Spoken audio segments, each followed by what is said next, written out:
Hello' everyone. আজি আমি অসমৰ ইম্পৰ্টেণ্ট কাৰেণ্ট এফেয়াৰ্ছ চাম।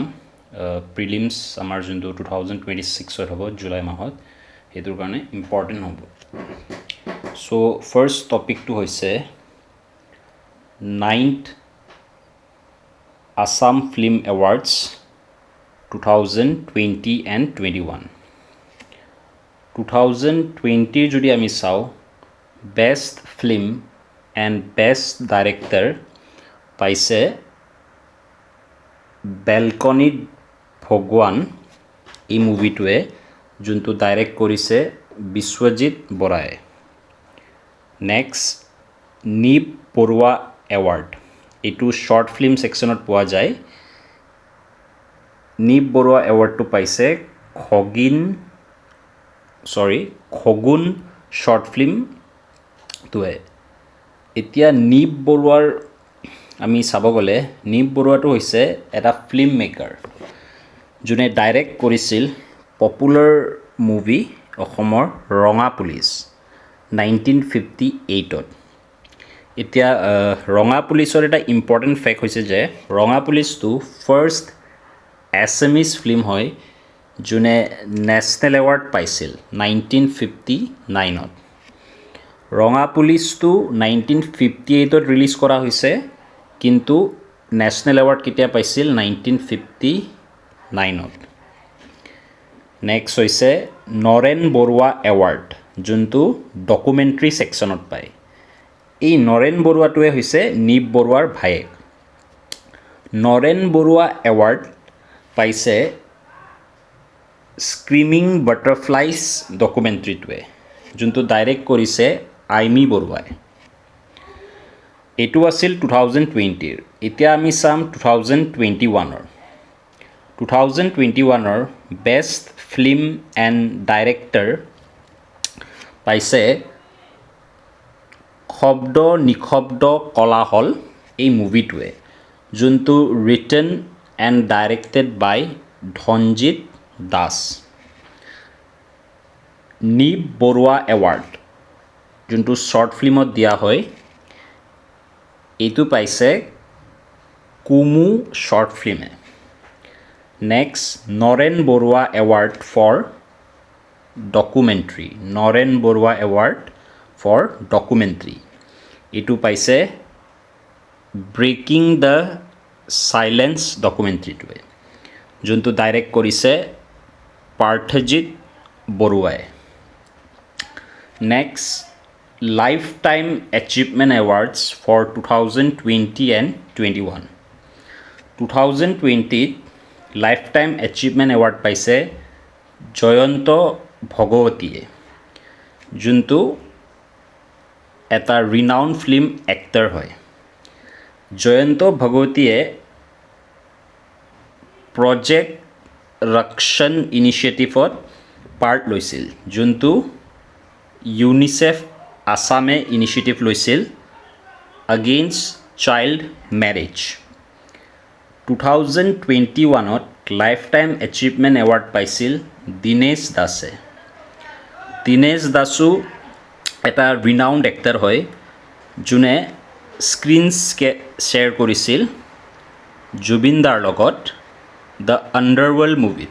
আণ্ডাৰৱৰ্ল্ড মুভিটো ৰিলিজ হৈছিল 2018ত। নেক্সট টপিকটো হৈছে আলি আই লৃগাং। আলি আই লৃগাংটো চেলিব্ৰেট কৰা হয় প্ৰথম বুধবাৰত এছামিছ মান্থৰ ফাগুনত। আলি আই লৃগাংটো ফাৰ্ষ্ট ৱেডনেছডে এছামিছ মান্থ ফাগুনত চেলিব্ৰেট কৰা হয়। এতিয়া ফাগুন মান্থটো মিড ফেব্ৰুৱাৰী মাৰ্চত পৰে, আৰু এবাৰ 2026ত 18 ফেব্ৰুৱাৰীত আলি আই লৃগাংটো চেলিব্ৰেট কৰা হৈছে। আলি আই লৃগাংটো চেলিব্ৰেট কিয় কৰা হয়? কাৰণ এইটো কি হয়, বিগিনিং অফ শ্ব'য়িং ছিজন। আৰু এই শ্ব'য়িং ছিজনটো আমি চেলিব্ৰেট কৰোঁ উইথ দ্য গুমৰাগ ডান্স। আৰু এইটো আলি আই লৃগাংটো কোনটো জনগোষ্ঠীৰ লগত ৰিলেটেড হয় মিচিং কমিউনিটিৰ লগত এতিয়া আলি আই লিগাঙৰ আমি লিটাৰেল মিনিংটো চালে আলি মানে হৈছে চিডছ আই মানে হৈছে ফ্ৰুট লিগাং মানে হৈছে ছয়িং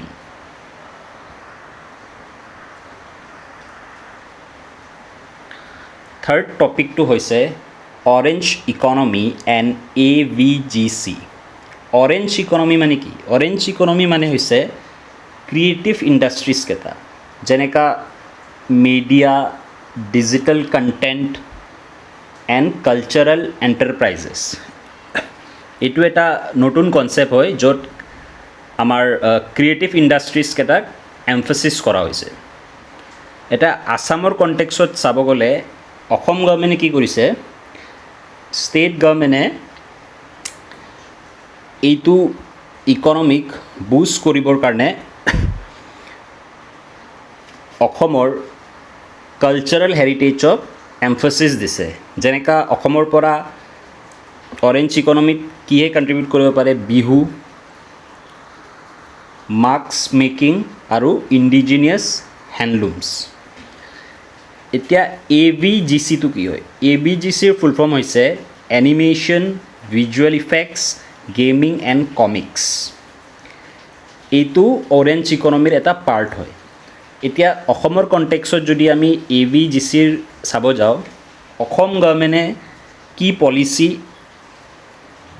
আনিছে অসম গভৰ্ণমেণ্টৰ AVGC পলিচিটো চাব গ'লে তাতে কেইটামান পইণ্টছ আছে যেনেকা অসম গভৰ্ণমেণ্টে ছেট আপ কৰিব খুজিছে এটা centre of excellence for animation and gaming next হৈছে ফাইনেন্সিয়েল ইনচেণ্টিভছ দিব কাক ফিল্ম মেকাৰ্ছবিলাকক ফৰ ইউজিং VFX আৰু এনিমেশ্যন যোন ফিল্ম মেকাৰ্ছে VFX বা এনিমেশ্যন ইউজ কৰিব খুজি আছে তো সিহঁতক ফাইনেন্সিয়েল ইনচেণ্টিভ দিব যাতে সিহঁতে VFX বা এনিমেশ্যন ইউজ কৰিব পাৰে আৰু ফিল্মটো বেটাৰ বনাব পাৰে এণ্ড লাষ্ট হৈছে AVGC কোৰ্চেছ কেইটা আমাৰ ITIs কেইটাৰ লগত কলেব কৰিবলৈ যাতে যোনে ITI কোৰ্চ কৰি আছে সিহঁতে যাতে AVGC কোৰ্চটো শিকি ল'ব পাৰে আৰু সেইটো দি সিহঁতে আৰ্ণ কৰিব পাৰে যোনটো এটা লাইফ স্কিল হ'ব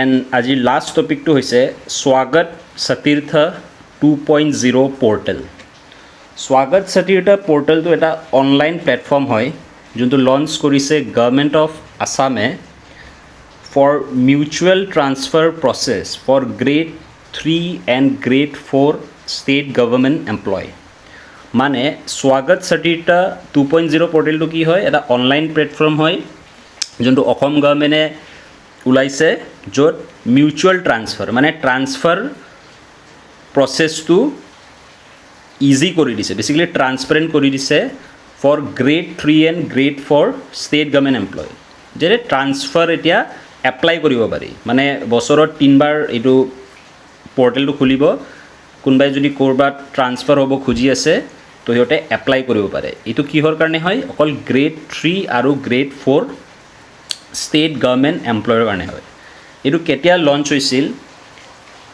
যোনটো ইনিচিয়েল পৰ্টেল হয় স্বাগত সতীৰ্থৰ যোনটো 1.0 এইটো লঞ্চ হৈছিল জানুৱাৰী 1, 2025 আৰু যোনটো ভাৰ্জন 2 এইটো লঞ্চ হৈছিল ফেব্ৰুৱাৰী 2, 2026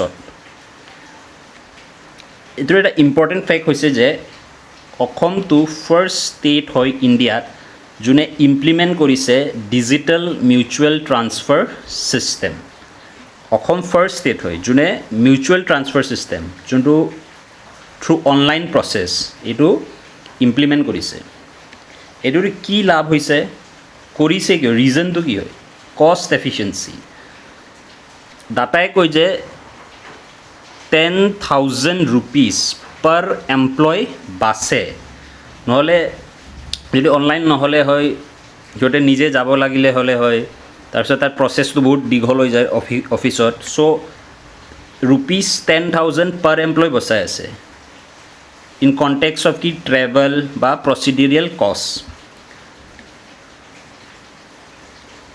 নেক্সট পইণ্টটো হৈছে ৰুল বেছড মেটচিং মানে এইটোত কি কৰে যে ট্ৰান্সফাৰ এলাউ কৰে between employees with same grade pay মানে সিহঁতৰ গ্ৰেড পে'টো ছেম হ'ব লাগিব যোন দুটা এমপ্লয়ে এক্সচেঞ্জ কৰিব প্লেচেছ কেইটা ফৰ ট্ৰান্সফাৰ সিহঁতৰ গ্ৰেড পে'টো ছেম হ'ব লাগিব ছাৰ্ভিচ ৰুল সিহঁতৰ ছেম হ'ব লাগিব আৰু পষ্টৰ নেচাৰটো ছেম হ'ব লাগিব থেংক ইউ